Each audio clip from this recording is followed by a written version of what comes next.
lisan ini, Sulaiman ini rencananya akan kita cetak. Nanti saudara Syekh Mustafa sebagai penerbit mungkin bisa membantu kita.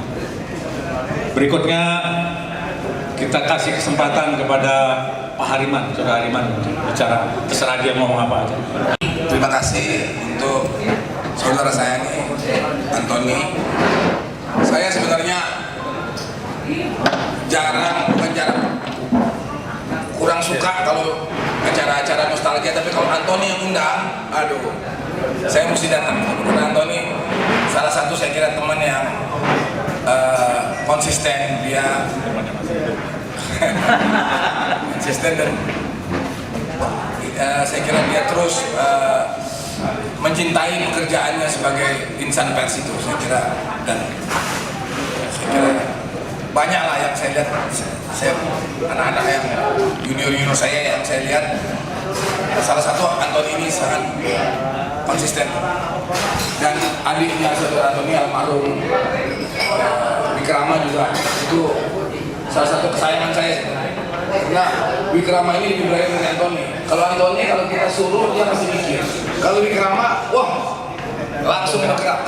Itu dia. Jadi hari ini kita ketemu lagi dalam usia yang di atas 60 saya kira. Kalau saya selalu bilang, kalau di atas 60 itu one day pass, one day loss. Jadi satu hari lewat, satu hari nangis. Karena itu sebenarnya moto saya every day harus senang-senang terus. Karena pasti loss terus. Cuman ini tadi saya bilang tadi, semua tergantung dengan income tadi inilah. Jadi saya kita lihat dari yang kumpul ini, mana yang income cukup mukanya segar kayak Agus ini cukup segar.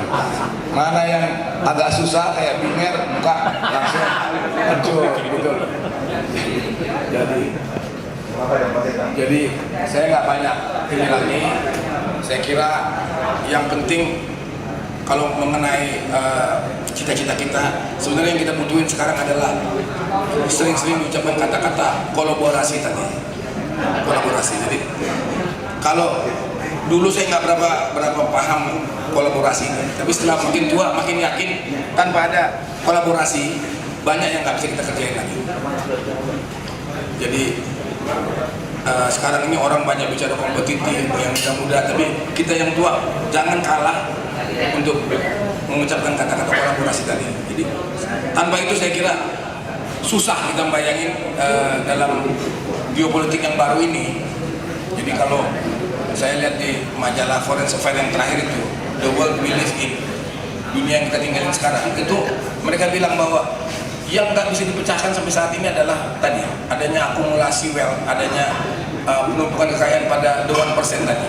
Jadi komunisme gagal, tetap orang-orang Politburo yang masih uang, kapitalisme jangan tanya sampai sekarang. Dengan teknologi yang baru, internet segala macam juga akhirnya yang kaya cuma Microsoft, si Steve Jobs. Jadi nggak ada masalah. Jadi istilahnya begini, mereka bilang itu di situ ya. Dulu tahun-tahun di bawah tahun 70% orang misalnya di negara maju seperti Australia bisa beli rumah, tapi sekarang dibilang dengan negaranya makin kaya, kemungkinan anak-anak muda di bawah 30 tahun bisa beli rumah tinggal 30%. Jadi itu yang aneh. Jadi ada masalah tadi pendapatan tadi bisa. Jadi kalau ini, jadi kita bisa bayangin nggak anak-anak kita apa bisa beli rumah kayak Pak Antoni ini banyak ini. Kalau dibagi ya banyak. Jadi saya kira itu aja. Karena itu kita nggak ada lain, hanya mencoba mempopulerkan kata-kata kolaborasi tadi. Itu aja. Saya kira itu aja dari saya. Terima kasih. Tamu lain yaitu Profesor Roman Ahwan sebagai Ketua Senat, satu-satunya yang hadir. Silakan Prof. Hampir sini. Nanti giliran Salimah belakangan. Apa bebas bener. Saya lupa kalau nggak diingetin nih. Hariman Siregar, saya tidak dendam. Bagi Hariman Siregar bekas Ketua Umum DMUI, tanggal 11 Agustus yang lalu agaknya adalah hari paling berbahagia sejak jadi tanggal ini 2 tahun 7 bulan ya belakangan. Betul Pak, hari Rabu itu dia meninggalkan Nirbaya. Iya benar ya. Benar hari ini. Tahun berapa? 11 Agustus tahun berapa? Tahun berapa? Saya kira benar. Foto-foto dengan korannya. Lu baca. Gua dibebaskan berapa tahun itu? Hariman dibebaskan. Jadi kita merayakan kebebasan Hariman dan Nirbaya. Luar biasa kan, disengaja. Tapi mungkin juga Allah sudah ngatur bahwa Hariman pada hari ini pada tahun 76 dibebaskan. Dia bilang, saya tidak dendam. Tidak dendam kan? Tapi digulingkan swastanya.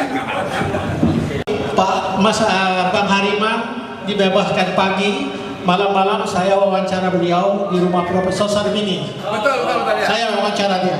Kenalnya Hariman malam-malam itu tugasnya dari Bang Tony wawancara beliau di rumah Profesor di Jalan Brawijaya. Saya masih ingat. Jadi tahun 76 itu adalah tahun koran Salemba, tahun pertama koran Salemba. Salemba terbit pada bulan Januari 76. Saya perlu juga sampaikan bahwa Hariman sebenarnya sudah siapkan koran, tapi nggak terbit-terbit. Namanya Salemba juga emang itu program DMUI ya. Nggak Salemba. Karena begini, pokoknya karena si Ciil, si Sahrir almarhum, saking takutnya ditangkap, dia bilang dia ikut malari sebagai reporter koran DMUI yang belum terbit itu. Oh iya, jadi koran Salemba itu sudah lama sebenarnya, dan Hariman ini sudah beli 10.000 rim koran kertas. Itu salah satu yang kita manfaatkan dulu. Ya masalahnya dia tidak punya orang seperti Zulkarnain Nasution dan Antoni Zerawidi. Kita semuanya adalah wartawan profesional, anggota PWI dan pelatih. Ada juga Zulhasri Nasir, ada Mas Umar Maniang yang tadi katanya mau datang, tapi belum datang karena nggak tahu kenapa nggak datang ya. Tapi kita semua mengenang ini semua sebagai satu peristiwa yang sangat penting, dan kita tahu malari itu yang membuat Salemba terbit. Kenapa saya katakan demikian? Karena ketika Sudomo mengadakan studium generalnya di UI, di DMUI tahun 75, dikatakan waktu itu dia menghimbau supaya mahasiswa tidak apatis. Nah itulah komen yang kita gunakan untuk kemudian ngomong-ngomong soal Pro Mahar dan Mahar Nasi. Itu kalau nggak ada Hariman nggak ada koran ini. Betul, itu fakta. Dan terima kasih kepada Hariman sebagai tokoh. Ya. Karena di seluruh Indonesia yang sempat menerbit koran bersalemba ya kita. Mbak Nini mana Mbak Nini? Yang masih kuat Mana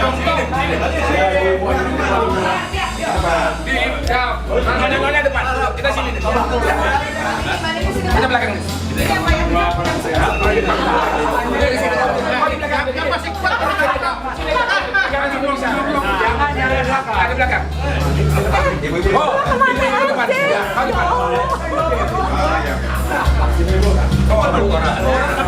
Ibu yang megang. Orang Salemba itu. Ini orang